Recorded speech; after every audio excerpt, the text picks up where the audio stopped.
Man City and the invention of controlling left back, Pep Guardiola's madness.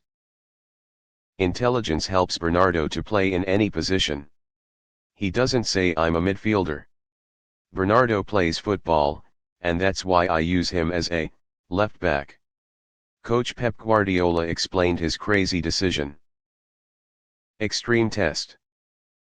One thing must be confirmed, only coach Pep Guardiola has six guts to throw Man City as well as Bernardo Silva personally into a test in the most important match of the season, the duel against Arsenal, Manchester City.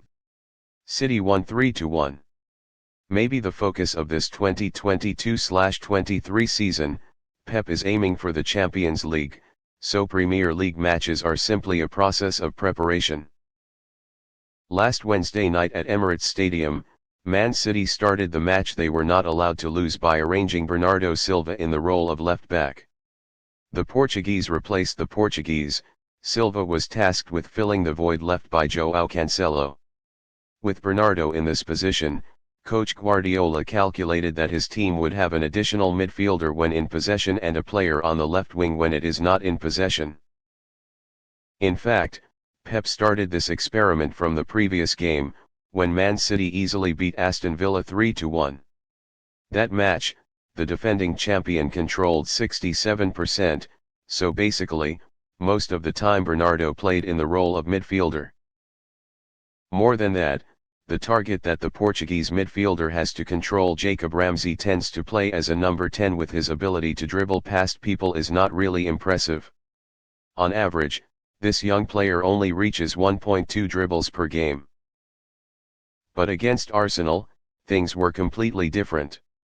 The North London team holds 63.5% of the ball, while this figure with Man City is only 35.5%. That means, Bernardo Silva has to focus on defensive tasks more.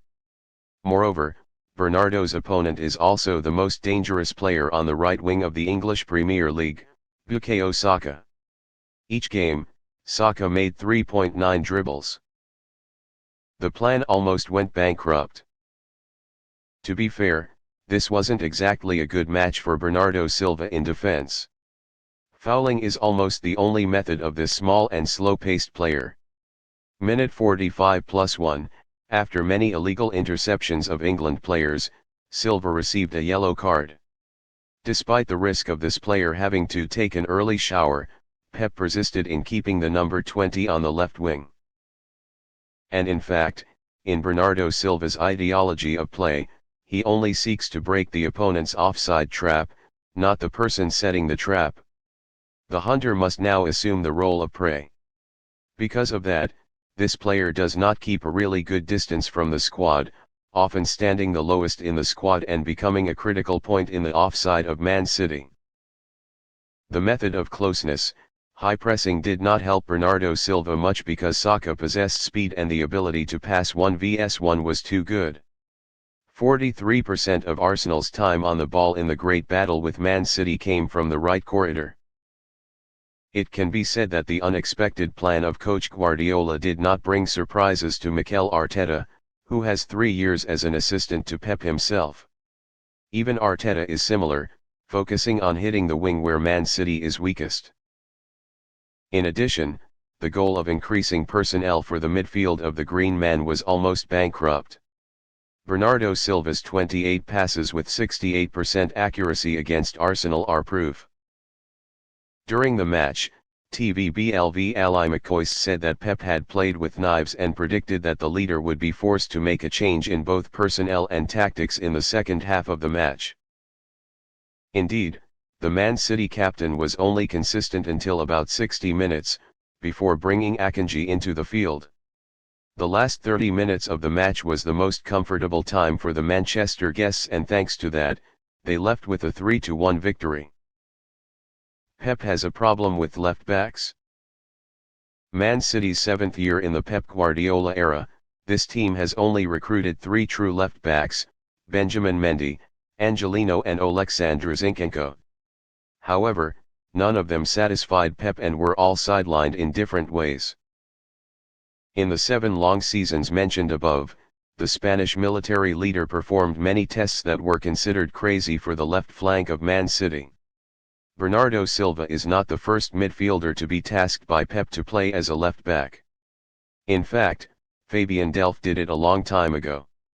Then, the owners brought João Cancelo back to Etihad to please Pep. He immediately moved the Portuguese right back to the left and achieved great results. But Bernardo Silva is a different case. The failed test at the Emirates poses a conundrum for coach Pep Guardiola: maintain or destroy. Remember, 90 minutes at the Emirates is considered preparation for the top matches in the Champions League that Man City is about to face. Time may help Pep make the necessary tweaks, but the essence of the problem has not changed at all. Last season, Real Madrid only needed 2 minutes, 90 and 90 plus 1 to make a comeback, opening a great victory. This season, who dares to guarantee that the same mistake does not come to left-back Bernardo Silva? Ake is still the optimal solution. After Akanji came on in the 61st minute of the away game against Arsenal, Ake was returned to the left-back position in place of Bernardo Silva. Obviously, Man City's ability to defend and control space in the last 30 minutes of the game is much better. During that time, despite being led 1 and 2 goals, Arsenal only had 3 shots and all failed to score.